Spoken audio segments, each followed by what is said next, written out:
আমার ভাইরা, এই পৃথিবীতে যত নবী আলাইহিস সালাতু ওয়াস সালাম এসেছেন, সব নবীদেরকে রব্বুল আলামিন আসমান থেকে ওহী তাদের পরে নাযিল করেছেন। ওহী নাযিলের মধ্য দিয়ে আল্লাহ সুবহানাহু ওয়া তাআলা নবীদেরকে সেই সমাজের, সেই রাষ্ট্রের, সেই গোত্রের, যেই দেশে তাদের জন্ম হয়েছিল, সেই দেশের মধ্যে নবীদেরকে রব্বুল আলামিন উত্তম চরিত্র, উত্তম নেতৃত্ব আল্লাহ সুবহানাহু ওয়া তাআলা তাদেরকে দান করেছেন। বলে সুবহানাল্লাহ। রাষ্ট্রীয় ক্ষমতার জন্য আল্লাহ রাব্বুল আলামিন সব নবীদেরকে দোয়া করতে বলেছেন। আমরা যদি একটু নবীদের জীবনের দিকে তাকাই, তাহলে আমরা দেখতে পারবো তারা কেমন করে দোয়া করেছে। আমরা মনে করি হুজুররা শুধু খানকার মধ্যে থাকবে, ভালো মানুষ, সে শুধু রুমাল মুড়ি দিয়ে চলবে, নামাজ কালাম হজ যাকাত রোজা এগুলো করবে, তার আর কোনো দায়িত্ব নাই। এই চিন্তা আমরা যেদিন থেকে লালন করেছি, সেই দিন থেকে এই জনপদের মানুষ, এই রাষ্ট্রের মানুষ ভণ্ড দুশ্চরিত্র নেতাদেরকে নেতৃত্বের আসনে বসিয়ে দিয়েছে। এই চিন্তা থেকে বের হতে হবে। আল্লাহ রাব্বুল আলামিন নবী আলাইহিস সালাতু ওয়াস সালামদেরকে নেতৃত্ব দান করেছিলেন, রাষ্ট্র পরিচালনার ক্ষমতা আল্লাহ রাব্বুল আলামিন নবীদেরকে দান করেছিলেন। এই পৃথিবীতে যত নবী আলাইহিস সালাতু ওয়াস সালাম এসেছে, তার মধ্যে একজন নবী ছিল হযরত দাউদ আলাইহিস সালাতু ওয়াস সালাম, যার সন্তান হযরত সুলাইমান। আল্লাহ রাব্বুল আলামিন এই পৃথিবীর মধ্যে চারজন শক্তিধর বাদশা পৃথিবীর মধ্যে আল্লাহ তাআলা বাদশাহিত্ব দান করেছিলেন। তার মধ্যে এক নম্বরে হযরত সুলাইমান, আর একজন হযরত যুলকারনাইন। এই দুইজনকে আল্লাহ রাব্বুল আলামিন এমন রাজত্ব দান করেছিলেন, যেই রাজত্ব আর কিয়ামত পর্যন্ত কোন মানুষদেরকে দেওয়া হবে না। সুলাইমান নবীর বাবার নাম দাউদ আলাইহিস সালাতু ওয়াস সালাম। আল্লাহ যার পরে জাবুর কিতাব নাযিল করেছিলেন। এই দাউদ আলাইহিস সালাতু ওয়াস সালামকে আল্লাহ রাব্বুল আলামিন রাষ্ট্রীয় ক্ষমতা দান করার পরে রব্বুল আলামিন ডাক দিয়ে বলছেন, ইয়া দাউদ ইন্না জাআলনাকা খলিফাতান ফিল আরদ ফাহকুম বাইনান নাসি বিল হাক্কি ওয়ালা তাত্তাবি'ল হাওয়া ফায়ুদিল্লাকা আন সাবিলিল্লাহ। ইয়া দাউদ, আল্লাহ রাব্বুল আলামিন দাউদ নবীকে ডাক দিলেন, আমার দাউদ, আমি তোমাকে পৃথিবীতে খলিফা হিসেবে পাঠিয়েছি, রাজত্ব দান করেছি, শাসন কার্য পরিচালনা করার ক্ষমতা আমি তোমাকে দান করেছি। কাজেই তুমি মানুষের মধ্যে ন্যায় বিচার করো এবং নিজের প্রবৃত্তি অনুসরণ করে চলো না। নিজের প্রবৃত্তিকে যদি অনুকরণ করে চলো, তাহলে আল্লাহ রাব্বুল আলামিনকে তুমি তার পথ থেকে বিচ্যুত করতে পারবে না। তুমি কখনোই নিজের প্রবৃত্তি অনুসরণ করে চলো না। আল্লাহর নবী দাউদকে ডাক দিয়ে বললেন, ও দাউদ রে, আমি তোমাকে রাষ্ট্র ক্ষমতা দান করেছি। আমার ভাইয়েরা, তাহলে নবীদেরকে আল্লাহ সুবহানাহু ওয়া তাআলা রাষ্ট্র ক্ষমতা দান করে মানুষের মধ্যে ন্যায় ইনসাফ প্রতিষ্ঠা করার জন্য বললেন। বলেন সুবহানাল্লাহ। হযরত দাউদ আলাইহিস সালাতু ওয়াস সালাম, আপনারা জানেন, তিনি যখন জাবুর কিতাব তেলাওয়াত করতেন, তখন দাউদ আলাইহিস সালাতু ওয়াস সালাম সমস্ত পৃথিবীর যত মাছ, পক্ষীকুল, যত আল্লাহর মাখলুকগুলো আছে, দাউদ নবীর তেলাওয়াত শোনার জন্য তার সামনে সমবেত হয়ে যেতে পারে। সুবহানাল্লাহ। আল্লাহ রাব্বুল আলামিন তাকে রাষ্ট্র ক্ষমতা দান করলেন। রাষ্ট্র ক্ষমতা দান করে যখন তিনি পৃথিবী থেকে বিদায় নিয়ে চলে গেলেন, বাদশার সন্তান, তার নাম হযরত সুলাইমান আলাইহিস সালাতু ওয়াস সালাম, যোগ্য পিতার যোগ্য সন্তান হিসেবে রব্বুল আলামিন এই পৃথিবীতে সুলাইমান নবীকে আল্লাহ রাব্বুল আলামিন অনেকগুলো পরীক্ষা নিলেন। অনেকগুলো পরীক্ষা, কঠিন কঠিন পরীক্ষা। কারণ এই পৃথিবীতে মানুষকে আল্লাহ রাব্বুল আলামিন পরীক্ষা নেওয়ার জন্য সৃষ্টি করেছেন। বলে সুবহানাল্লাহ। আল্লাহ তাআলা বলেন, আল্লাযী খালাকাল মাউতা ওয়াল হায়াতা লিয়াবলুয়াকুম আইয়ুকুম আহসানু আমালা আল্লাযী খালাকাল মাওয়াতা ওয়াল হায়াত। আমি রব্বুল আলামিন আল্লাহ তাআলা বলছেন, আমি জীবন এবং মৃত্যুকে সৃষ্টি করেছি একমাত্র পরীক্ষা নেওয়ার জন্য। আমি দেখে নিতে চাই এই পৃথিবীর মধ্যে কর্মের দিক থেকে কে শ্রেষ্ঠ। এটা আমি আল্লাহ দেখার জন্যই জীবন এবং মৃত্যু সৃষ্টি করে দিয়েছি। আর এই পরীক্ষার মধ্যে সবচেয়ে বেশি পরীক্ষা যারা দিয়েছে তারা হলো পয়গম্বর। এই পয়গম্বরদের পরীক্ষার মাত্রাটা এমন ছিল যে এই পরীক্ষা যদি আপনার আমার পরে চাপিয়ে দেওয়া হতো, হয়তো আমাদের ইমানের জায়গায় আমরা অটল থাকতে পারতাম না, ইস্তেকামত থাকতে পারতাম না। এই পৃথিবী থেকে আমরা বেঈমান হয়ে হয়তো চিরবিদায় নিয়ে চলে যেতাম। আল্লাহর নবী সুলাইমান আলাইহিস সালাতু ওয়াস সালামকে আল্লাহ রাব্বুল আলামিন বিভিন্ন ভাবে পরীক্ষা নেওয়ার পরে আল্লাহর নবী সুলাইমানকে আল্লাহ রাব্বুল আলামিন কোরআনে কারীমের ভিতরে আল্লাহ তাআলা তাকে যে দোয়া শিখিয়েছিলেন মুলুকিয়াতের জন্য, রাষ্ট্র ক্ষমতার জন্য, যেই দোয়া আল্লাহ তাকে শিক্ষা দিয়েছিলেন, আল্লাহ রাব্বুল আলামিন সেই দোয়াটা মুহাম্মদুর রাসূলুল্লাহ সাল্লাল্লাহু আলাইহি ওয়াসাল্লামের পরে কিতাব নাযিল করে তামাম পৃথিবীর মানবতাকে সেই দোয়া শিক্ষা দিয়েছেন। বলেন সুবহানাল্লাহ। হযরত সুলাইমান আলাইহিস সালাতু ওয়াস সালাম আল্লাহর দরবারে দোয়া করলেন, রব্বি হাবলি মুলকান লা ইয়ানবাগি লিআহাদিন মিন বা'দি ইন্নাকা আনতাল ওয়াহ্হাব। হযরত সুলাইমান ডাক দিলেন, আমার রব, রব্বি হাবলি, আমাকে দান করো, মুলকান লা ইয়ানবাগি লিআহাদিন মিন বা'দি, এমন রাজত্ব আমাকে দান করো, এমন রাষ্ট্র ক্ষমতা আমাকে দান করো, এই রাজত্ব আমার পরে কিয়ামত পর্যন্ত পৃথিবীর কাউকে তুমি দিবা না। সুবহানাল্লাহ। বাড়ি যেয়ে বলে, কে বলছেন বলুন তো? সুলাইমান নবী দোয়া করছেন, রব্বি হাবলি মুলকান লা ইয়ানবাগি লিআহাদিন মিন বা'দি, ও আমার রব, আমাকে তুমি এমন রাজত্ব দান করো, এমন রাষ্ট্র ক্ষমতা দান করো, যেই ক্ষমতা কিয়ামত পর্যন্ত পৃথিবীর অন্য কোন মানুষকে তুমি দিবা। জোরে বলেন, ইন্নাকা আনতাল ওয়াহ্হাব। শুধু তাই নয়, আল্লাহর দরবারে দোয়া করলেন, আমার রব, তুমি তো সব কিছু দিতে পারো, তুমি সব বিষয়ের দাতা, আমাকে তুমি এমন রাজত্ব দান করো যেই রাজত্ব কিয়ামত পর্যন্ত আর কাউকে দেওয়া হবে না। আপনারা জানেন হযরত সুলাইমান আলাইহিস সালাতু ওয়াস সালামকে আল্লাহ রাব্বুল আলামিন এমন রাজত্ব দান করেছিলেন, তামাম সৃষ্টি জগতের সকল মাখলুকগুলো আল্লাহর নবী সুলাইমানের ভাষা সবাই বুঝতো এবং সকলের ভাষা আল্লাহর নবী পয়গম্বর সুলাইমান বুঝতে পারেন। সুবহানাল্লাহ। এমনকি পিপিলিকার শব্দ পর্যন্ত তিনি শুনতে পেতেন। সুবহানাল্লাহ বলবেন না? পিপিলিকার শব্দ শুনতে পেতেন।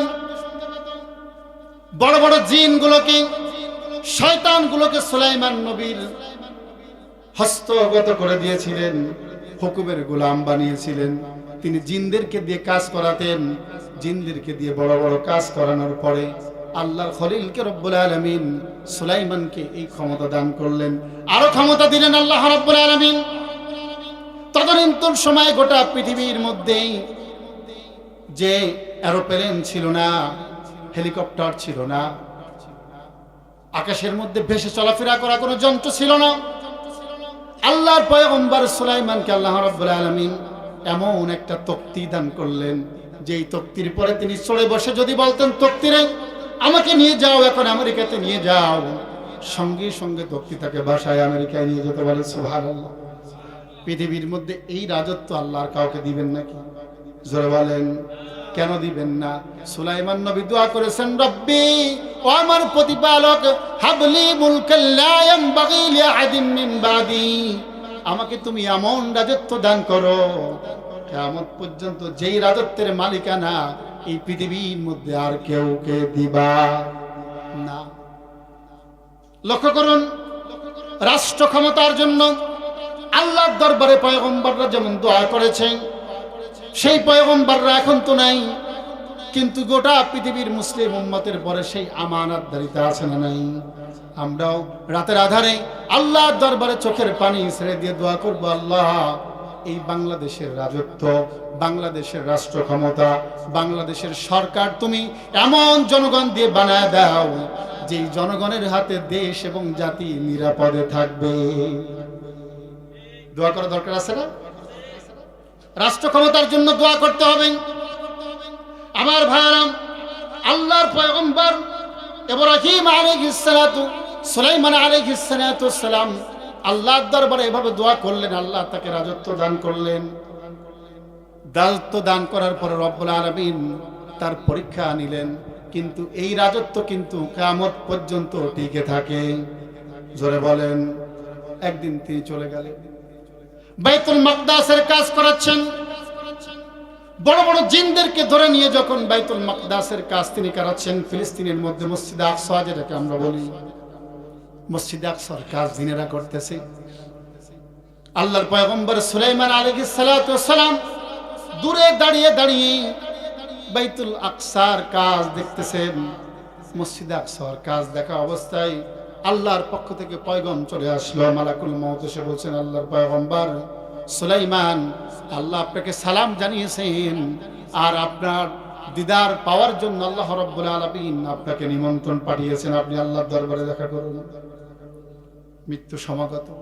এই পৃথিবীর মধ্যে শুধুমাত্র নবী আলাইহিস সালাতু ওয়াসসালামের জীবন জানটাকে কবজ করার জন্য মালাকুল মউত, যাকে আমরা মৃত্যুর ফেরেশতা বলি, এই আজরাইল যাকে বলি মালাকুল মউত, পয়গম্বরদের কাছে জীবন নাশ করার জন্য অনুমতি চাইতেন। সুলাইমান নবী বললেন, আমি জানি কিয়ামত পর্যন্ত পৃথিবীতে কোনো মানুষ বেঁচে থাকবে না, আমিও থাকতে পারবো না, কিন্তু মালাকুল মউত তুমি আমার রবের কাছে গিয়ে একটা জিনিস পৌঁছে দাও, যতক্ষণ না পর্যন্ত আল্লাহর এই ঘরের কাজ সম্পূর্ণ না হয় ততক্ষণ পর্যন্ত যেন আমি এভাবেই তাকিয়ে বাইতুল মাকদাসের দিকে তাকিয়ে যেন আমি দাঁড়িয়ে থাকি। আমাকে নিয়ে যাও, কোনো সমস্যা নাই, কিন্তু আমার দেহটা যেন অবশিষ্ট থাকে। আমি এখানে লাঠির পরে ভর দিয়ে দাঁড়াবো, জিনটা কাজ করবে, কারণ আমি যদি মারা যাই এরা জানতে পারে তাহলে এই কাজগুলো আর করবে। জোরে বলেন। আচ্ছা বলুন তো, এই কোরআনে কারীমের এই বক্তব্য অনুযায়ী জিনেরা মানুষের অদৃশ্য দেখা জিনিস ছাড়া কোনো গায়েব কি জিনরা জানে? জোরে বলেন। তাহলে আমরা তো জিনের কাছে যাই যে আমার সামনের ভবিষ্যৎ কি আছে একটু বলে দাও তো, যাই কি যাই না? জিনরা না দেখে সেটাকে তারা আস করতে পারে না। আল্লাহর খলিল পয়গম্বর দাঁড়িয়ে আছে, বাইতুল মাকদাস গঠন করার জন্য চেষ্টা করলো। তারা যখন কাজ সম্পূর্ণ করলো, কাজ সম্পূর্ণ করার পরে সুলাইমান আলাইহিস সালাতু ওয়াসসালামকে ডাকতেছেন, বাদশাহ ও আমাদের আমির ও আমাদের রাজা, আপনি আসুন, আল্লাহর ঘর নির্মাণ করা হয়ে গিয়েছে, আপনি চলে আসুন, আপনি একবার দেখুন, উদ্বোধন করুন। কিন্তু আল্লাহর নবী সুলাইমান কথা বলে না। কারণ কথা না বলার কারণ কি? আল্লাহ তার জীবনটাকে নাশ করে দিয়েছে। পৃথিবী থেকে কেউ সুলাইমান নবীর মতন ক্ষমতা সম্পন্ন ব্যক্তিত্ব পৃথিবীর মধ্যে আর আসবে না। তারপরেও তিনি পৃথিবী থেকে বিদায় নিয়ে চলে গিয়েছেন। বলুন তো, আর আমরা বর্তমানে চিন্তা করি ক্ষমতার চেয়ারে একবার বসলেই মনে করি এটা আমার জীবনের জন্য স্থায়ী করার জন্য যা কিছু দরকার সেগুলো করার চেষ্টা আমরা করি কি করি না? জোরে বলেন। 16 বছর আমাদের কাছে অনেক লম্বা সময় মনে হয়েছে, কিন্তু আল্লাহর কাছে এই সময়ের কোনো মূল্য, কথা বলেন। ওদিকে ওই পোকা, সেও তো সুলাইমান নবীর ভাষা বুঝতো, কিন্তু আল্লাহ তাকে ইলম দান করেছেন, বুঝতে পেরেছে সুলাইমান নাই। যেই লাঠির পরে তিনি দাঁড়িয়েছিলেন, লাঠির তলদেশ থেকে খাইতে খাইতে সব খেয়ে ফেলছে। খাওয়া শেষ। এবার সুলাইমান নবীর গায়ের মধ্যে যখন জিনেরা টাচ করেছে, হুজুর আসুন ঘরটাকে উদ্বোধন করুন, টাচ করার সঙ্গে সঙ্গে লাঠিতে আর কোনো শক্তি নাই, ওই পোকাই খেয়ে ফেলেছে। যখনই খেয়ে ফেলেছে আল্লাহর খলিল টাস করে পড়ে গিয়েছে, তখন বুঝতে পেরেছে আল্লাহর পয়গম্বর সুলাইমান দুনিয়ার মধ্যে নাই, অনেক আগেই মারা গিয়েছে। তাহলে জিনরা অদৃশ্য সম্পর্কে কোনো জ্ঞান জিনদের, জোরে বলেন, নাই। এই জন্য কোন জিনের কাছে ভবিষ্যৎ শোনার জন্য যাওয়া যাবে কি?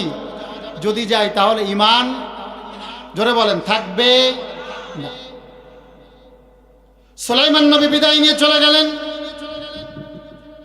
আল্লাহর পয়গম্বর বিদায় নিয়ে যাওয়ার পরে চলুন হযরতে ইউসুফ আলাইহিস সালাতু ওয়াস সালাম, তিনিও আল্লাহর দরবারে রাষ্ট্র ক্ষমতার জন্য দোয়া করেছেন।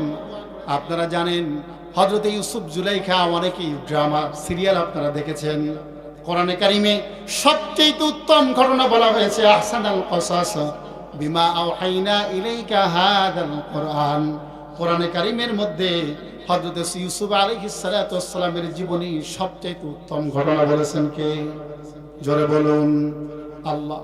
সবাই জিকির করি লা ইলাহা ইল্লাল্লাহ।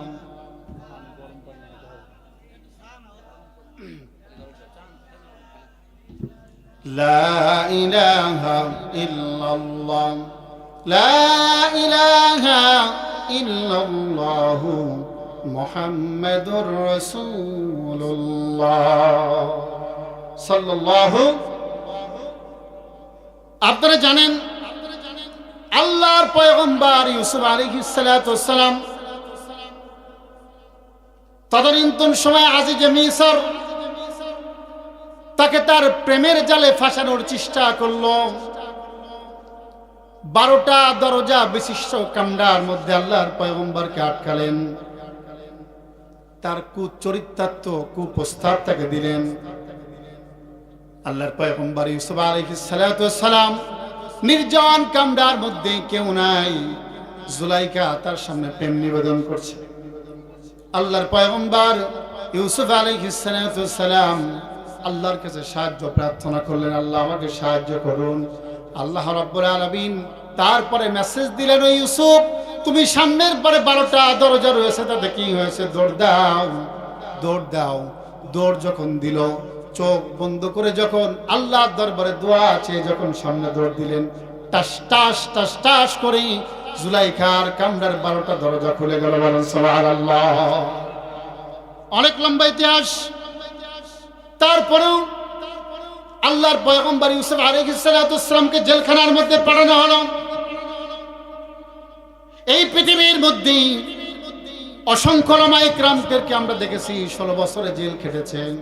শুধু এই 16 বছর না, পৃথিবীর সূচনা লগ্ন থেকে আজও পর্যন্ত যারা আল্লাহর কথা বলতে গিয়ে, আল্লাহর পথে চলতে গিয়ে, আল্লাহ রাব্বুল আলামিনের হুকুম আল্লাহর জমিনে বাস্তবায়ন করার চেষ্টা যারা করেছে, এই পৃথিবীর পরিবেশ পরিস্থিতি কোনোদিন তাদের অনুকূলে ছিল? যারা বলেন ছিল, সব সময় প্রতিকূলে ছিল। তেমনি আমরা 16টা বছরে দেখেছি আলেমুল আমাদের অবস্থা কি। বিশ্ববরণ্য আলেমে দ্বীন, বিশ্ববরণ্য আলেমে দ্বীন আল্লামা দেলাওয়ার হোসেন সাইদি রাহিমাহুল্লাহ 12টা বছর জেলখানার মধ্যে অবরুদ্ধ রেখে তার যখন মৃত্যু হলো না, আল্লাহর দরবারে শাহাদাতের জন্য অসংখ্যবার তিনি কেঁদেছেন। এই কান্নার জন্য তিনি আল্লাহর দরবারে সবসময় দোয়া করতেন, আল্লাহুম্মা রযুকনা শাহাদাতান ফি সাবিলিক। 12টা বছর কাদার পরে জালেমরা যখন তাকে হত্যা করতে পারল না, তাকে ভালো কথা বলে পিজি হাসপাতালে নিয়ে ইনজেকশন পুশ করে তাকে দুনিয়া থেকে বিদায় করে দিল। আমার ভাইয়েরা, আল্লামা সাইদি তামাম পৃথিবীর মানুষের চোখে আঙুল দিয়ে দেখা গেছে, আমি রাষ্ট্র ক্ষমতা চেয়েছিলাম, ইসলামী হুকুমত বাস্তবায়ন করার জন্য চেয়েছিলাম, কিন্তু বাতিলের সঙ্গে আতাত করে নাই। বাতিলের সঙ্গে আতাত করে নাই। জীবনের শেষ নিঃশ্বাস ত্যাগ করা পর্যন্ত তিনি তার ইমানের পর ইস্তেকামত থেকে জীবনকে উৎসর্গ করে দিয়েছেন। আর এই জেল খাটা নবীদের সুন্নাত। বলেন সুবহানাল্লাহ। ইউসুফ নবী জেলে চলে গেলেন।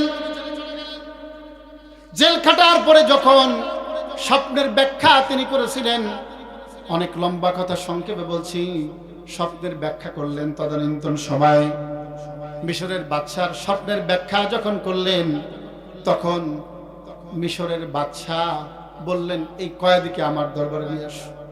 কয়েদিকে আনা হলো। কয়েদিকে আনার পরে বলল, তুমি এই শব্দের ব্যাখ্যা কিভাবে করলা? হযরত ইউসুফ আলাইহিস সালাতু ওয়াস সালাম তখন বললেন, আল্লাহ রাব্বুল আলামিনের পক্ষ থেকে স্বপ্নের তাবির করার জ্ঞান আমার রব আমাকে শিক্ষা দিয়েছেন, বলেন সুবহানাল্লাহ। আবার রব আমাকে শিখিয়েছেন, স্বপ্নের ব্যাখ্যা তিনি করলেন। করার পরে ইউসুফ আলাইহিস সালামকে বললেন, তুমি আমাদের সামনে থেকে যাও, আমার সঙ্গে তুমি রাষ্ট্র ক্ষমতার মসনদে বসে তুমি কাজ করো। কি ক্ষমতা চাও তুমি? আল্লাহর পয়গম্বর ইউসুফ আলাইহিস সালাম তখন আজিজে মিসরকে বলেছিলেন, আল্লাহ রাব্বুল আলামিন সেই কথাটা কোরআনে কারীমের মধ্যে কোট করে দিয়েছেন, বলেন সুবহানাল্লাহ। হযরত ইউসুফ আলাইহিস সালাম তখন আল্লাহর দরবারে ডাক দিয়ে বললেন, ক্বালা জাআলনি আলা খাসাইনিল আরদ ইন্নী হাফিজুন আলীম। ক্বালা জাআলনি খাসাইনুল আরদ, আপনি আমাকে দান করুন রাষ্ট্রের মালিকানার ভিতরে একটা গুরুত্বপূর্ণ পদ হলো অর্থ সম্পাদক, অর্থ উপদেষ্টা, অর্থমন্ত্রী আপনি আমাকে বানিয়ে দেন। কারণ আল্লাহ আমাকে যে ইলম দান করেছে সেই ইলম অনুযায়ী আমি উত্তম সংরক্ষণকারী। শুধু সংরক্ষণ করতে পারবো না, আল্লাহ আমাকে বিশেষ জ্ঞানী বানিয়ে দিয়েছেন, বলেন সুবহানাল্লাহ। কি চেয়ে নিলেন? অর্থমন্ত্রী। বলেন কি চাইলেন? অর্থ উপদেষ্টা চাইলেন কি? আল্লাহর পয়গম্বর ইউসুফ আলাইহিস সালাম। তখন তো তিনি বলতে পারতেন, আমার কাজ এটা না, আমার কাজ শুধু মসজিদ মাদ্রাসা এগুলো নিয়ে পড়ে থাকে। কথা বলে না কেন? হুজুরদের রাজনীতির অঙ্গনে দেখলে আপনাদের গায়ের মধ্যে কাটা দেয়, এরকম অবস্থা আছে না নাই? চিন্তা করে হুজুর কেন রাজনৈতিক মঞ্চে যাবে, কিন্তু আল্লাহর পয়গম্বরদেরকে আল্লাহ রাব্বুল আলামিন রাজনীতি করার জন্য তৈরি করেছিলেন, বলে সুবহানাল্লাহ। রাজনীতি আমরা করব না তো রাজনীতি করবে কারা? দুশ্চরিত্র লম্পটগুলো।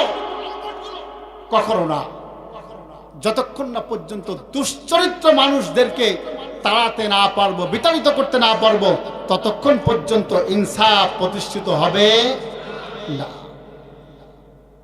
আমার ভাইরা, হযরত ইউসুফ আলাইহিস সালাম রাষ্ট্র ক্ষমতা চেয়ে নিলেন, আমাকে অর্থনৈতিক উপদেষ্টা বানাও। কারণ মিশরের সামনে বড় দুর্ভিক্ষ অপেক্ষামান। আমি যদি এই সম্পদগুলোকে, খাদ্যগুলোকে যদি সঠিকভাবে সংরক্ষণ করতে না পারি, তাহলে আগামী 10 বছর মিশর অর্থনীতি থেকে সবচেয়ে বেশি ক্ষতিগ্রস্ত হয়ে যাবে, আর সে দেশে দেখা দিবে দুর্ভিক্ষ। সুতরাং দ্রুত আমাকে অর্থমন্ত্রী বানায় দাও, কারণ আল্লাহ আমাকে এমন ইলম দান করেছেন, আমি অর্থনীতির সর্ব উত্তম সংরক্ষক হিসেবে আমি কাজ করতে পারবো, বলেন সুবহানাল্লাহ। আমার ভাইরা,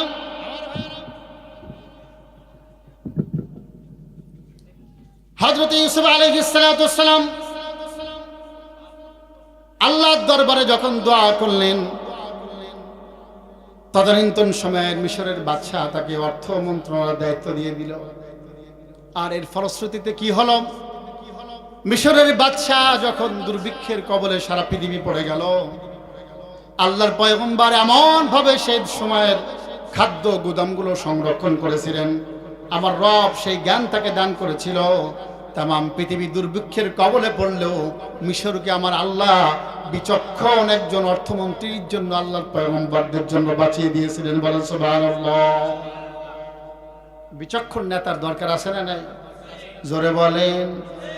আর আমরা তো নেতা বানাই, যার যত বেশি টাকা সে তত বড়।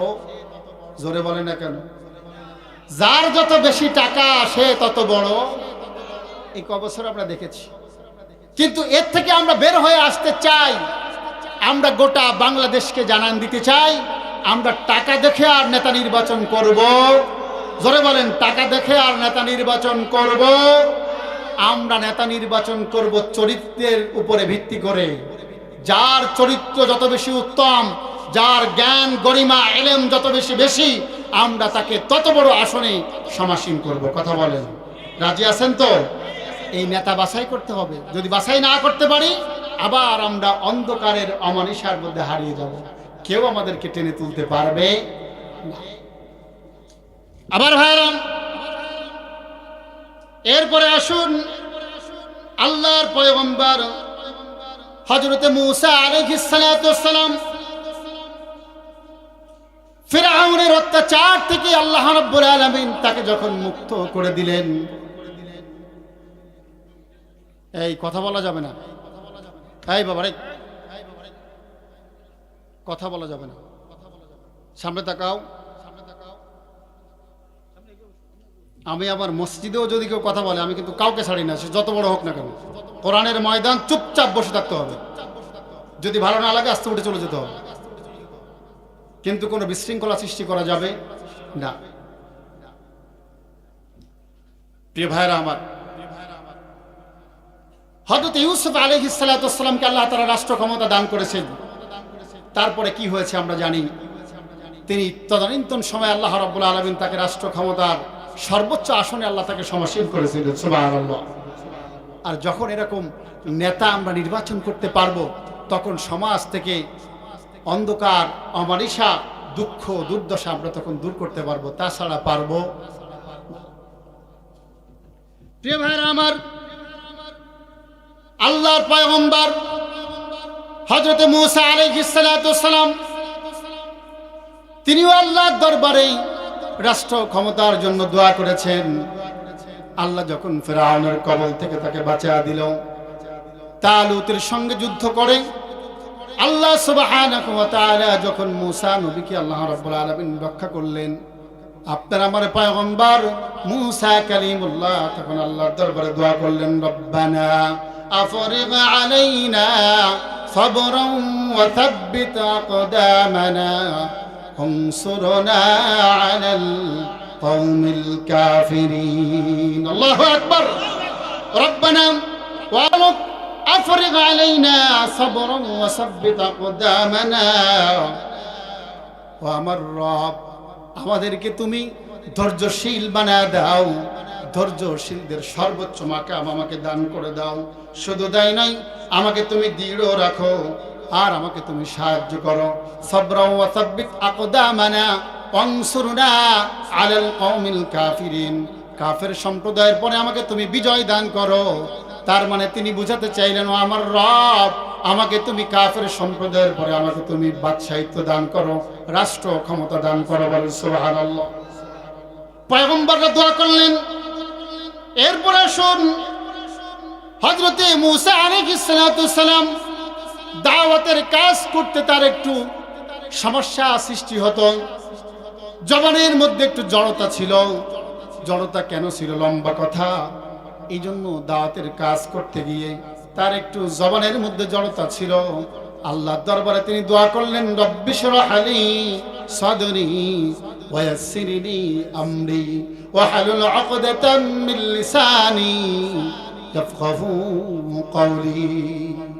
আল্লাহর দরবারে জিহ্বার জড়তা দূর করার জন্য দোয়া করলেন, ও আমার রব, আমার জিহ্বা থেকে জড়তা দূর করে দাও, আমার সিনাটাকে প্রশস্ত করে দাও। এই সিনা প্রশস্ত মানে বুকটাকে বড় করা না, সিনা প্রশস্ত করা মানে বুকের ভিতর থেকে জাহিলিয়াতের যত ভয় ভ্রান্তি, কাফের মুশরিকদের ভয়গুলো দূর করে দাও। আল্লাহর দরবারে দোয়া করলেন, আমার রব, আমাকে তুমি এমন জেহেন দান করো, এমন কথা বলার শক্তি দান করো, যেন মানুষ আমার কথা সুন্দরভাবে আমার কথাগুলো বুঝতে পারে। বলেন সুবহানাল্লাহ। আল্লাহর দরবারে মূসা কালিমুল্লাহ দোয়া করেছেন।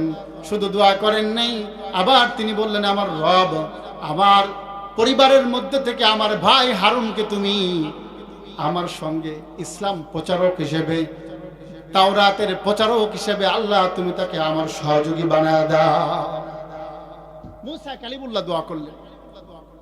প্রিয় ভাইরা আমার, এভাবে যদি আমি একটার পর একটা বলতে থাকি, কোরআনে কারীমের মধ্যে আল্লাহ রাব্বুল আলামিন যাদের ব্যাপারে বলেছেন, সব মানুষগুলো এভাবে আল্লাহর দরবারে দোয়া করেছেন রাষ্ট্র ক্ষমতার জন্য। কিসের জন্য? জোরে বলেন। রাষ্ট্র ক্ষমতা। রাষ্ট্র ক্ষমতার জন্য কেন দোয়া করব? দোয়া করব এই কারণে, আল্লাহ তাআলা আমাদেরকে সৃষ্টি করেছেন, তার মূল কারণ হচ্ছে কুনতুম খায়রা উম্মাতিন উখরিজাত লিন-নাস তা'মুরুনা বিল মা'রুফ ওয়া তানহাউনা আনিল মুনকার।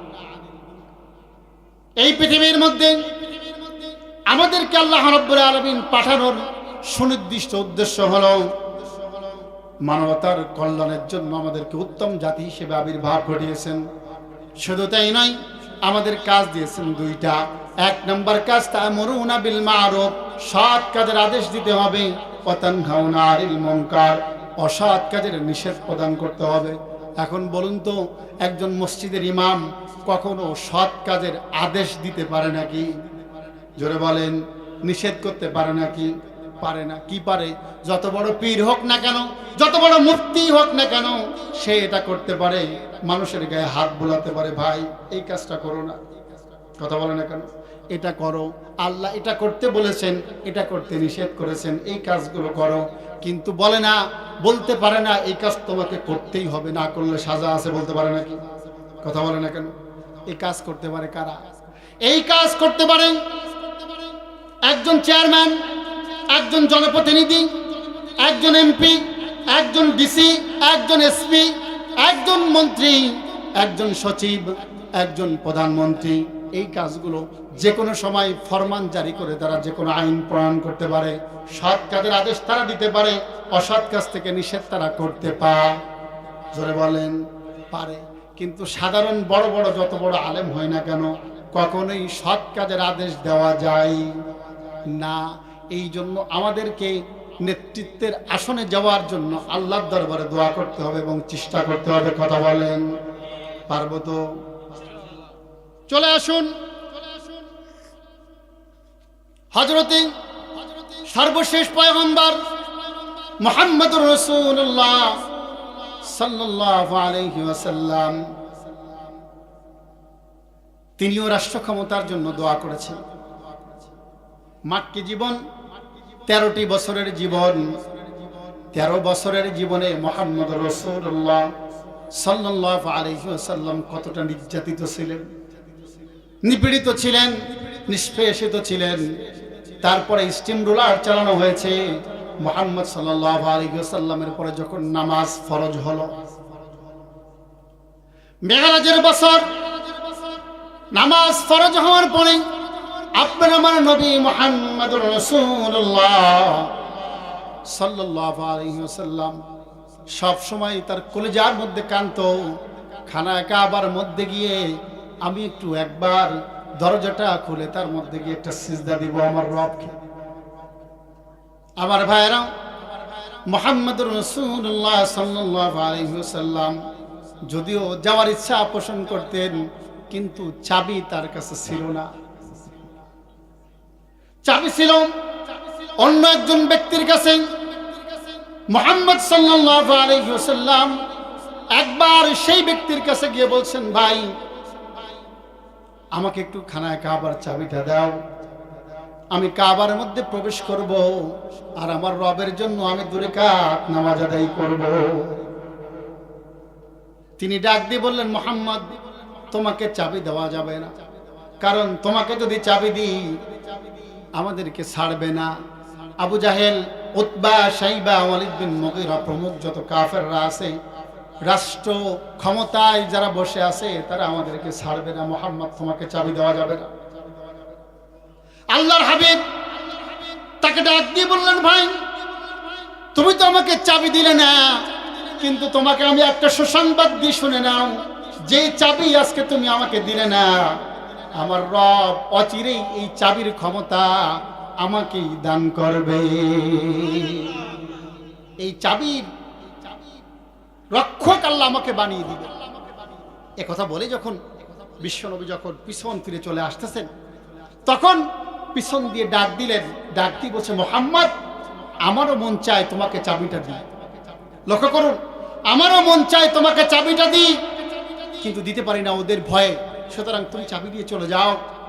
চলে যাওয়ার পরে খানায় কাবার মধ্যে প্রবেশ করবা, কিন্তু ওরা যেন না দেখে। মুহাম্মদ সাল্লাল্লাহু আলাইহি ওয়াসাল্লাম চাবি নিয়ে যখন খানায় কাবার মধ্যে প্রবেশ করলেন, ভিতরে ঢোকার পরে চতুর্দিকে তাকায় দেখে মূর্তি আর মূর্তি দিয়ে সমস্ত ঘরটাকে সাজানো, তার মধ্যে রবকে সিজদা দেওয়ার মতন একটা জায়গা অবশিষ্ট ছিল না।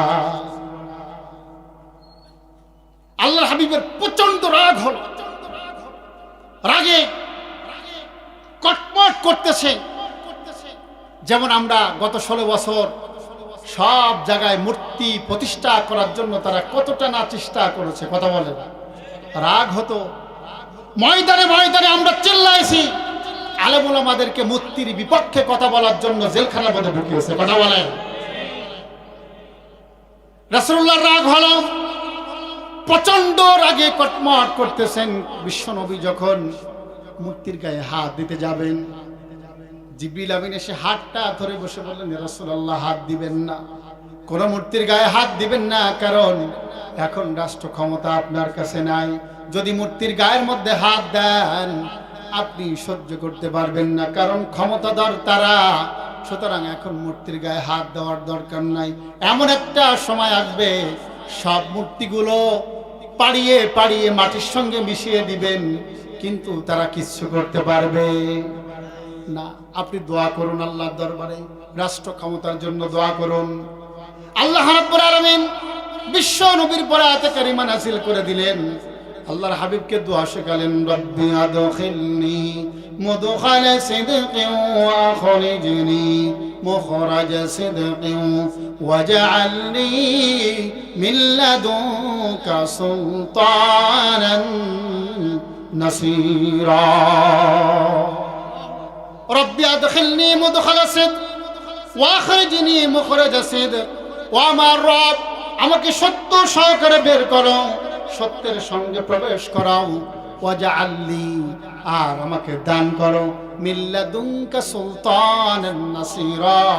পৃথিবীর সব মুফাসসির একমত, এই সুলতানান নাসীরা দ্বারা আল্লাহ বিশ্ব নবীকে রাষ্ট্র ক্ষমতার জন্য দোয়া করতে বলেছে। এই দোয়া করলেন। দোয়া করতে করতে আল্লাহর হাবিব খানায় কাবার তালা আবার লাগিয়ে দিয়ে যেমন ছিল তেমনি বের হয়ে চলে আসলেন। মূর্তিকে অপসারণ করতে পারে নাই। আল্লাহর হাবিব চলে আসলেন মক্কাতুল মুকাররমা থেকে মদিনাতুল মুনাওয়ারা। মদিনাতুল মুনাওয়ারায় আসার পরে রাসূলুল্লাহ সাল্লাল্লাহু আলাইহি ওয়াসাল্লামকে শান্তিতে থাকতে তারা দেয়, জোরে বলেন, দেয় না। দ্বিতীয় হিজরির 17 রমজান কাফেরদের সঙ্গে 1000 সুসজ্জিত সেনাবাহিনীর সঙ্গে যুদ্ধ হলো 313 জনের। লক্ষ্য করুন, অনেক শিক্ষার মধ্যে আছে। আল্লাহ রাব্বুল আলামিন আসমান থেকে ফেরেশতা নাজিল করে বদর যুদ্ধে 70 জন কাট্টা কাফেরকে বিদায় করে দিল মুসলমানরা। সুবহানাল্লাহ, মুসলমানরা বিজয় অর্জন করলো। এটা কি চূড়ান্ত বিজয় ছিল? জোরে বলেন, চূড়ান্ত বিজয় ছিল না। কি বিজয় ছিল? প্রাথমিক বিজয়। প্রাথমিক বিজয় ছিল। আল্লাহ মুসলমানদের মনোবল বৃদ্ধি করে দিলেন, জানা দিলেন এরকম বিজয় তোমরা আগামীতে অর্জন করবা। তোমরা যদি মনোবল না হারাও, আল্লাহর পরে যদি তোমরা ইস্তেকামত করতে পারো, তাওয়াক্কুল করতে পারো, তাহলে আল্লাহ তাআলা সংখ্যা দিক্কের বলে কখনো বিজয় দান করেন না। আল্লাহ তোমাদের অন্তরের ব্যাপার আর তোমাদের কলিজার মধ্যে কি আছে এটা দেখার পরেই আমার আল্লাহ বিজয় দান করে থাকেন। বলেন সুবহানাল্লাহ।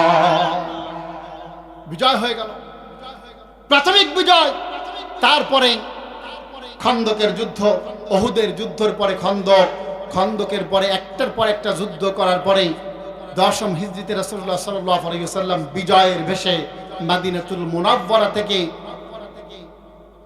10,000-এর বেশি সেনাবাহিনী নিয়ে মক্কাতুল মুকাররমা বিজয় করলেন, মক্কা আক্রমণ করলেন। এই আক্রমণ বিনা রক্তপাতে আল্লাহ সুবহানাহু ওয়া তাআলা মক্কা বিজয় দান করলেন মুহাম্মদুর রাসূলুল্লাহ সাল্লাল্লাহু আলাইহি ওয়াসাল্লামকে। কারণ ছিল কি? ক্ষমতা কার? আল্লাহর। আর দুনিয়াবি ক্ষমতা, রাষ্ট্র ক্ষমতা ছিল মুহাম্মদুর রাসূলুল্লাহ সাল্লাল্লাহু আলাইহি ওয়াসাল্লামের হাতে।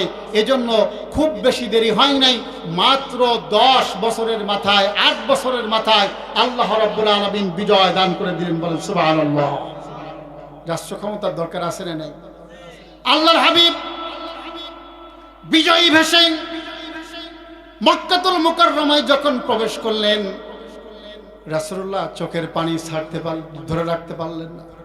কারণ এই জন্মভূমিতে তিনি বেড়ে উঠেছেন, খানায় কাবার চত্বরেই তিনি খেলাধুলা করেছেন। খানায় কাবাকে সামনে নিয়ে তার যৌবনকাল তিনি কাটিয়েছেন। এই খানায় কাবা থেকে আবু বকরকে সঙ্গে নিয়ে আপনার আমার নবী মুহাম্মদুর রাসূলুল্লাহ সাল্লাল্লাহু আলাইহি ওয়াসাল্লাম রাতের আধারে আল্লাহর নির্দেশে পলায়ন করে নয়, আল্লাহর নির্দেশে তিনি সাঙ্গপদে চলে গিয়েছিলেন মদিনায়। আল্লাহ রাব্বুল আলামিন তাকে বিজয় দান করলেন। বিশ্বনবী জবান থেকে গুনগুন করে পড়তেছিল, কুল জা আল হক ওয়া যাহাকাল বাতিল ইন্নাল বাতিলা কানা যাহুকা। আল্লাহর হাবিব এই দোয়া পড়তেছেন আর খানায় কাবার মধ্যে প্রবেশ করে হাতের মধ্যে একটা লাঠি নিয়ে রাসূলুল্লাহ প্রত্যেকটা মূর্তির গায়ের মধ্যে, হুবালের গায়ের মধ্যে, লাতের গায়ের মধ্যে, মানাত নামক মূর্তির গায়ের মধ্যে আঘাত আনতেছে। এক একটা মূর্তির গায়ের মধ্যে আঘাত আনতেছে। সাহাবায়ে কিরাম আজমাইন সব মূর্তিগুলোকে নিমিষেই ভেঙে মাটির সাথে গড়িয়ে দিল। বলেন সুবহানাল্লাহ। ক্ষমতা কিসের? জোরে বলেন। গত 16টা বছর মূর্তি প্রতিষ্ঠা করার জন্য হাজার হাজার কোটি টাকা তারা খরচ করেছে। আমরা যখন কথা বলেছি আমাদেরকে ধরে ধরে মানহানি করা হয়েছে, আমাদেরকে ধরে ধরে জেলখানার মধ্যে ঢুকানো হয়েছে। কথা বলেন। কিন্তু আমরা মূর্তি অপসারণ করতে পারি নাই। জুলাইয়ের বিপ্লবের পরে যখন 5ই আগস্টে আপামার জনতা যখন জীবন দেওয়ার জন্য রাস্তায় নেমে এসেছিল, আল্লাহ রাব্বুল আলামিন যখন বিজয় দান করলেন, তখন আর মূর্তি ভাঙার জন্য কারো পারমিশন নেওয়ার প্রয়োজন হয় না। গলার মধ্যে দড়ি দিয়ে দিয়ে মূর্তির মাথার মধ্যে আঘাত করে করে মূর্তিগুলোকে মাটির সঙ্গে মিশিয়ে দিয়েছে আপামর তাওহীদি জনতা। এটাকে বলে রাষ্ট্র ক্ষমতা। এটাকে বলে রাষ্ট্র ক্ষমতা। রাষ্ট্র ক্ষমতা হুজুরদের দরকার নাই। রাষ্ট্র ক্ষমতা দিতে হবে যত চোর, সাদর, লুচ্চা, বদমাইশ তাদের হাতে। কথা বলে না কেন? এই নীতি থেকে বের হতে হবে। রাসূলুল্লাহ সাল্লাল্লাহু আলাইহি ওয়াসাল্লাম মক্কা বিজয় করলেন। মক্কা বিজয় করার পরে বিশ্ব নবী সাল্লাল্লাহু আলাইহি ওয়াসাল্লাম মদিনাতুল মুনাওয়ারায় যখন চলে গেলেন, লক্ষ্য করুন আমার আলোচনার বিষয় রাষ্ট্র ক্ষমতার জন্য দোয়া করতে হবে। 1 নম্বরে কার কাছে? আরো জোরে বলুন, কার কাছে? আল্লাহর কাছে দোয়া করতে হবে। 2 নম্বরে নিজেকে যোগ্য হিসেবে গড়ে তুলতে হবে। কি করতে হবে? 2 নম্বরে নিজেকে যোগ্য হিসেবে গড়ে তুলতে হবে। নিজের মান বৃদ্ধি করতে হবে। জ্ঞান দিয়ে নিজের শরীরটাকে সাজাতে হবে। শুধু জ্ঞান দিলেই হবে না, অপশক্তির সঙ্গে মোকাবেলা করার জন্য সরঞ্জামাদি রেডি রাখতে হবে। কি করতে হবে? অপসমস্য যারা বাতিল শক্তি, কাফের শক্তির সঙ্গে মোকাবেলা করার জন্য যেমন জ্ঞানের শক্তির প্রয়োজন আছে, ঠিক তেমনি হাতিয়ারের প্রয়োজন আছে না নাই? জোরে বলেন। মুসলমানরা এই জায়গাটায় খুব দুর্বল। আমাদের আজকে হাতিয়ার নাই, আমাদের জ্ঞানের শক্তি তো নাই, বরং পেশি শক্তিও আমাদের কাছে নাই। এই জন্য আজকে আমরা তাদের সঙ্গে মোকাবেলাও করতে পারছি। জোরে বলেন। আমাদের না আছে জ্ঞানের শক্তি, না আছে আমাদের টাকার অর্থনৈতিক শক্তি, না আছে আমাদের সামরিক শক্তি। কোনো শক্তি আমাদের কাছে নাই বিধায় গোটা পৃথিবী আজকে আমাদেরকে যেদিকে নিচ্ছে আমরা সেদিকে যাইতেছি। সম্মানিত হাজিরি, আমাদেরকে শক্তি সঞ্চার করতে হবে। যেমনি জ্ঞানের শক্তি সঞ্চার করতে হবে, ঠিক তেমনি আপনাকে আমাকে অর্থনৈতিক সমৃদ্ধি অর্জন করতে হবে। কারণ অর্থনৈতিক শক্তি যদি না থাকে তাহলে আপনি আমি কখনো মাথা উঁচু করে কথা বলতে পারবো? কারণ অর্থ না থাকলেই তো আপনাকে আমাকে কুফরের দিকে ধাবিত করবে। হযরত আলী রাদিয়াল্লাহু তাআলা বলছেন, কাদাল ফাকরু আইয়াকুনু কুফরা। দারিদ্রতা কখনো কখনো মানুষদেরকে কুফরের দিকে ঠেলে দেয়। এই জন্য অর্থের দরকার আছে না নেই? জোরে বলেন।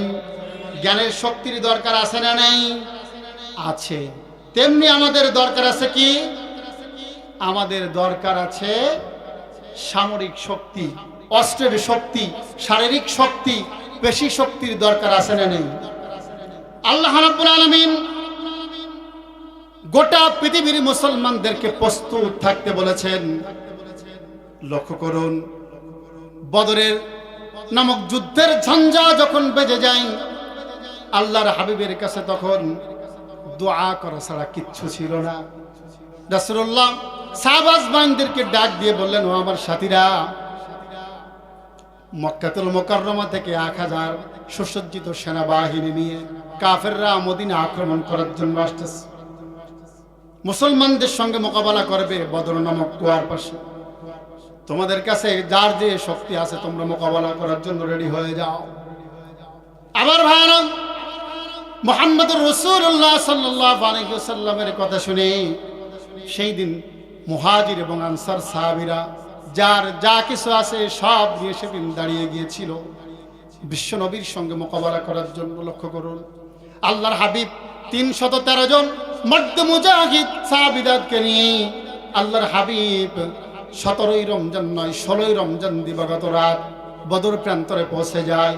বদরের প্রান্তরে পৌঁছার পরে আল্লাহর হাবিব মুহাম্মদুর রাসূলুল্লাহ সাল্লাল্লাহু আলাইহি ওয়াসাল্লাম সেই দিন আল্লাহর দরবারে রাতের বেলা হাত উত্তোলন করে দুহাত উত্তোলন করে আল্লাহর দরবারে দোয়া করলেন। এমন দোয়া তিনি করলেন, লক্ষ্য করুন, সুসজ্জিত সেনাবাহিনী তিনি গঠন করেন, যার যা কিছু আছে সেই শক্তি নিয়ে মাঠে নেমে গেল। এবার মাঠে নামার পরে বিশ্বনবী কার কাছে দোয়া করছেন? জোরে বলুন। আর আমরা মাঠে নামতে চাই না, ঘরে বসে শুধু দোয়া করি, আল্লাহ মুসলমানদের বিজয় দাও। কথা বলে না কেন? এরকম কিয়ামত পর্যন্ত দোয়া করলে দোয়া কবুল হবে। আরো জোরে বলুন, হবে। দোয়া করার পূর্বেই আগে ময়দানে নামতে, ময়দানে নামে তাওয়াক্কুল করতে হবে কার পরে? আরো জোরে। রাসূলুল্লাহ সাল্লাল্লাহু আলাইহি ওয়াসাল্লাম বদরের প্রান্তরে সাহাবাজবানদেরকে তাবু গাড়তে বললেন। তাবু গাড়া শেষ হয়ে গেল। আল্লাহর হাবিব মুহাম্মদ সাল্লাল্লাহু আলাইহি ওয়াসাল্লাম রাতের আধারে আবু বকরকে সঙ্গে নিয়ে বের হলেন। দু মরুভূমি বালুময় প্রান্তরের মধ্যে বিশ্ব নবী বের হয়ে আল্লাহর দরবারে দুহাত উত্তোলন করে এবার কান্না শুরু করলেন, রব, আমার এই সেনাবাহিনীর কাছে কোনো অস্ত্র নাই। কেউ খাজুরের ডাল নিয়ে এসেছে, কেউ হাতের মধ্যে খাজুরের বাকল নিয়ে এসেছে, কেউ এসেছে একটা তরবারি নিয়ে ভাঙাচোরা, কেউ এসেছে একটা ধনুক নিয়ে। আমার এই সেনাবাহিনীর কাছে তেমন কোনো অস্ত্র নাই রে রব, কিন্তু আমাদের একটা অস্ত্র আছে। আমাদের এই কলিজার মধ্যে তামাম পৃথিবীর সৃষ্টি জগতের মালিক আল্লাহর পরে পূর্ণ বিশ্বাস এবং আস্থা আমাদের আছে। আমরা ময়দানে ঝাঁপিয়ে পড়েছি, আমরা বিশ্বাস করেছি রব তোমার পরে তুমি আমাদেরকে খালি হাতে বদরের প্রান্তর থেকে ফেরা দিবা না। আল্লাহর দরবারে কাঁদতেছেন, দোয়া করতেছেন, রব, আজকে আগামীকালকে বদরের প্রান্তরে যদি আমার এই 313 জন মর্দে মুজাহিদ 1000 কাফেরদের সঙ্গে মোকাবেলা করতে গিয়ে যদি বিদায় নিয়ে চলে যায় রে রব, তোমার নাম সমুন্নত করার জন্য, তোমার নাম উচ্চারণ করার জন্য আর কোনো মানুষ থাকবে না। সুতরাং তোমার দরবারে দোয়া করছি, আগামীকালকে এই ছোট্ট সেনাবাহিনীকে তোমার মুহাম্মদ সাল্লাল্লাহু আলাইহি ওয়াসাল্লামের 313 জন মর্দে মুজাহিদদেরকে তুমি বিজয় দান করে দিও। দোয়া করতে করতে আবু বকর সিদ্দিক রাদিয়াল্লাহু তাআলা আনহু বলছেন, আল্লাহর হাবিব এভাবে হাত উত্তোলন করতে করতে মাথা থেকে পাগড়ি খুলে পিছনে পড়ে গেল। কেমন আবেগ, কেমন আগ্রহ! এটা দিয়ে দোয়া করতেছেন, আমার রব, এই জাতিকে তুমি নিশ্চিহ্ন করে দিও না, মর্দে মুজাহিদদেরকে তুমি হত্যা করে ফেলো না। আমরা তোমার পরে বিশ্বাস করে বদরের প্রান্তরে এসেছি, সুতরাং আমি বিশ্বাস করি আগামীকালকে তুমি আমাদের বিজয় দান করবা। এই জন্য আগে ময়দানে নামতে হবে, তারপরে দোয়া করতে হবে কার কাছে? আরো জোরে বলুন, কার কাছে? আল্লাহর কাছে যখন দোয়া করলেন, রব্বুল আলামিন ওহীর মাধ্যমে জানিয়ে দিলেন, মুহাম্মদ রে, আর দোয়া করা লাগবে না। ও আমার বন্ধু, আর তুমি দোয়া করো না, তোমাকে আমি দেখা দিলাম এই জায়গায় আবু জাহেল মরবে, এই জায়গায় অমুক মরবে, এই জায়গায় অমুক কাফের মরবে। আল্লাহর হাবিব যখন দোয়া করতেছিলেন, আবু বকর সিদ্দিক রাদিয়াল্লাহু তাআলা আনহু বিশ্বনবীকে বলছেন, ইয়া রাসূলুল্লাহ, আর আপনি কাঁদবেন না, আপনার কান্না আমরা সহ্য করতে পারি না, আসমান কান্দে, জমিন কান্দে আপনার জন্য। আমি বিশ্বাস স্থাপন করছি অবশ্যই আল্লাহ আমাদেরকে বিজয় দান করবে। বিশ্বনবী তখন হাতের লাঠি দিয়ে মাটিতে ক্রস দিলেন এভাবে, হাজা আবু জাহেল, এখানে আবু জাহেল মারা যাবে, এখানে অমুক মারা যাবে, এভাবে করে বিশ্বনবী মাটির মধ্যে চিহ্ন দিয়ে দিয়ে সাহাবা আজমাইনকে দেখিয়ে দিলেন। এই ওয়াদা রাসূলুল্লাহর সঙ্গে করলেন কে? জোরে বলুন কে? তিনি আজও আসে না নাই? জোরে বলুন আসে না নাই? আমরা ইতিহাসে পড়েছি আল্লাহর সাহায্য আমরা দেখি নাই, কিন্তু 5ই আগস্টের দিন দেখেছি কি দেখি নাই? কথা বলেন। সেদিন এই বাংলাদেশের আপামর জনতা জীবনের মায়া করে নাই, গুলির সামনে বুক পেতে দিয়েছে, আবু সাইদ বুক পেতে দিয়েছে, মুগ্ধ বুক পেতে দিয়েছে, আসহাবুল ইয়ামিন বুক পেতে দিয়েছে, বুক পেতে দিয়ে কাফেরদের কলেজার মধ্যে বিটির সঞ্চার করে বাংলাদেশ থেকে কাঠ ধরে বের করে দিতে বাধ্য করেছে। এজন্য মৃত্যুর জন্য একত্রিত হতে হবে, ময়দানে ঝাঁপিয়ে পড়তে হবে, তা না হলে বিজয় কখনো আসবে? জোরে বলুন আসবে না। তাহলে আমাদের রাষ্ট্র ক্ষমতার জন্য দোয়া করতে হবে কার কাছে? আর প্রস্তুত থাকতে হবে আপনাকে। প্রস্তুত থাকার ব্যাপার নেই। আল্লাহ রাব্বুল আলামিন সূরা আনফালের 60 নম্বর আয়াতে কারিমার মধ্যে মুমিনদেরকে একটা নির্দেশনা দিলেন। লক্ষ্য করুন, আমরা মনে করতেছি 5ই আগস্টে পলাতক প্রধানমন্ত্রী পলাইছে, স্বৈরাচার, আমরা বিজয় অর্জন করেছি, ঘরে ঘুমিয়ে আছে, কিন্তু আমরা বুঝতেছি না কোন চক্রান্ত আমাদের চতুর্দিকে করা হচ্ছে। এ ব্যাপারে সতর্ক থাকতে হবে, কারণ বিজয় আমাদের হয়নি। রাসূলুল্লাহ বদরের প্রান্তরে বিজয় অর্জন করার পরে এই বিজয় কিন্তু চূড়ান্ত বিজয় ছিল না। এরপরে ওহুদের প্রান্তরে আবার তারা পূর্ণ শক্তি নিয়ে ঝাঁপিয়ে পড়ল। ওহুদের প্রান্তরে মুসলিম 70 জন মধ্যে মুজাহিদদেরকে শহীদ করলো। আবার যখন চলে গেল, ক্ষান্ত থাকলো না। তারপরে আহজাবের যুদ্ধ, খন্দকের যুদ্ধ পরিচালনা করলো। সব কাফেররা একত্রিত হয়ে মদিনাকে ধূলিসাৎ করে দেওয়ার জন্য, মদিনা নামক রাষ্ট্র পৃথিবী থেকে বিদায় করার জন্য তারা সম্মিলিত আক্রমণ চালালো। তার মানে বদরের যুদ্ধ প্রথম বিজয়, কিন্তু চূড়ান্ত বিজয় জোরে বলেন নয়। তেমনি জুলাই বিপ্লবে 5ই আগস্ট এটা প্রাথমিক বিজয়, চূড়ান্ত বিজয় জোরে বলেন। আনসার লীগ এসেছে, রিক্সা লীগ এসেছে, শ্রমিক লীগ এসেছে, এরপরে বিভিন্ন লীগ আসতেছে। বর্তমানে ইসকন লীগ, কথা বলে না কেন? বর্তমানে ইসকন লীগ। তার মানে কি? বদরের পরে যেমন অহুদের পরে যেমন খন্দক, খন্দকের পরে যেমন তাবুক ইত্যাদি ইত্যাদি যুদ্ধ পরিচালনা করে বিশ্বনবী চূড়ান্ত বিজয়ে পৌঁছেছিলেন, ঠিক তেমনি আমাদের পরে ওই 5ই আগস্টের পরে আরো প্রতি বিপ্লব ঘটবে। সেগুলো মোকাবেলা করার জন্য ঘরে ঘুমায় থাকলে চলবে? জোরে বলেন চলবে? ময়দানে থাকতে হবে, দোয়া করতে হবে কার কাছে? প্রস্তুত থাকতে হবে। প্রস্তুতটা কেমন থাকতে হবে? আল্লাহর কাছ থেকে শুনুন।